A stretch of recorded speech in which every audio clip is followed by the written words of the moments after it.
انسانوں کی جلد کا رنگ کیسے ترتیب پاتا ہے یا انسانی نسل کیا ہے؟ یہ عجیب بات ہے کہ ہم صرف سیاہ اور سفید میں تفریق کرتے ہیں، حالانکہ انسانی جلد کے کئی رنگ ہوتے ہیں۔ ایسا نہیں کہ انسان صرف گورے یا کالے ہی ہوتے ہیں۔ تو نسل اور رنگ کی بنیاد پر تفریق کیسی؟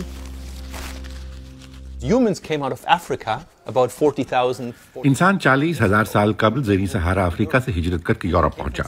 ان افراد کا ایک گہرے رنگ کا فینوٹائپ تھا اور وہاں کے رہنے والے لوگوں میں وہی شکل نو ہم آج بھی دیکھتے ہیں۔ تقریباً 5,000 سال قبل ان کی رنگت ہلکی ہوتی تھی، اس اسکن کلر کو بدلے زیادہ عرصہ نہیں ہوا۔ ہمارا خیال ہے کہ انسانی رنگت میں تبدیلی کی ایک بڑی وجہ زراعت کا متعارف ہونا بھی بنا۔ یوہانس کراؤس ماکس پلانک انسٹیٹیوٹ میں ارتقائی ماہر بشریات ہیں۔ آرکیوجینیٹکس دراصل آرکیولوجی اور جینیٹکس کا ملاپ ہے۔ ہم ماضی کے جینیاتی مواد کا تجزیہ کرتے ہیں۔ یوں ہمیں علم ہوتا ہے کہ ماضی کے انسان جینیاتی طور پر ایک دوسرے سے کس طرح منسلک تھے۔ سائنسدانوں نے سب سے پہلے ایسے جینیاتی مواد کا تجزیہ کیا جو انسانوں سے پہلے بھی موجود تھا۔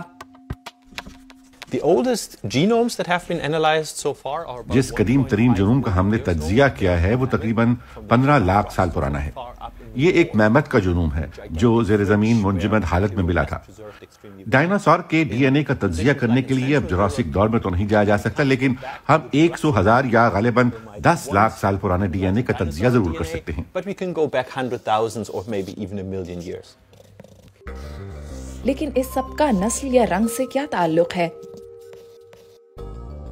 یوہانس نے ابتدائی انسانوں کی ہڈیوں کا ڈی این اے ٹیسٹ کیا تو پتہ چلا کہ ارتقاء کے ساتھ ساتھ انسانوں کی جلد کی رنگت کس طرح بدلی۔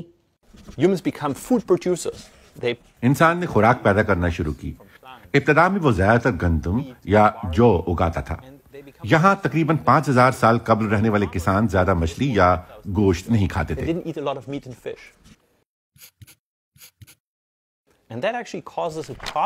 یوں انہیں یورپ میں رہنے میں مشکلات ہوئی، کیونکہ گہری رنگت والے افراد اگر سبزی خور ہوں گے تو یورپ کے موسم سرما میں ان میں وٹامن ڈی کی کمی ہو جائے گی۔ ہم جانتے ہیں کہ سورج کی روشنی جلد میں وٹامن ڈی پیدا کرتی ہے اور لائٹ سکن کے مقابلے میں یہ گہری رنگت والوں میں کم پیدا ہوتا ہے۔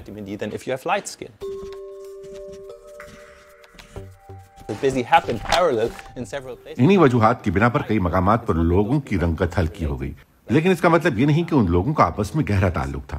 یہ ایک حالیہ ارتقائی مرحلہ ہے، اس لیے رنگت کی بنیاد پر لوگوں کے درمیان فرق کرنا کوئی معنی نہیں رکھتا۔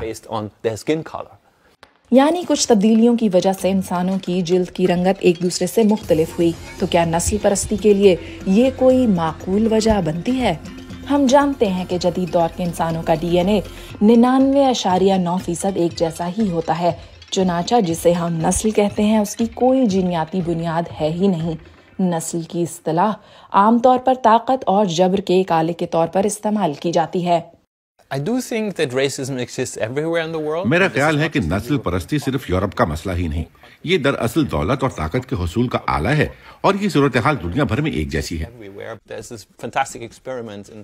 اسکول کی کلاسوں میں ایک لاجواب تجربہ کیا گیا جس میں گروپ بندی کی حرکیات سمجھنے میں مدد ملی۔ نصف افراد کو نیلے رنگ کی شرٹ دی گئیں جبکہ نصف کو سرخ۔ دونوں گروپوں کو فٹ بال فینس یا دو دیہات کے گروہوں میں تقسیم کیا گیا اور پھر یہ دیکھا گیا کہ لوگ صرف ان رنگوں کی شناخت پر کس طرح کا رد عمل ظاہر کرتے ہیں۔ میرے خیال میں کلچر تبدیلی کا باعث بنتا ہے۔ ہمیں اپنی جبلت پر انحصار نہیں کرنا چاہیے کیونکہ ہم جانور نہیں۔ ہمارا نسلی ارتقاء افریقہ سے ہی ہوا۔ ہمارا ارتقائی شجر وہی ہیں، درخت، تنے، شاخیں، سبھی کچھ وہی ہیں، اور پھر یہ چھوٹا سا جینیاتی تنوع ہے جو ہمیں اس بر اعظم سے باہر ملتا ہے، لیکن افریقہ ہی مرکز ہے۔ تو میرے نزدیک جینیات کا ڈسپلن نسلی تفریق کو مسترد کرتا ہے۔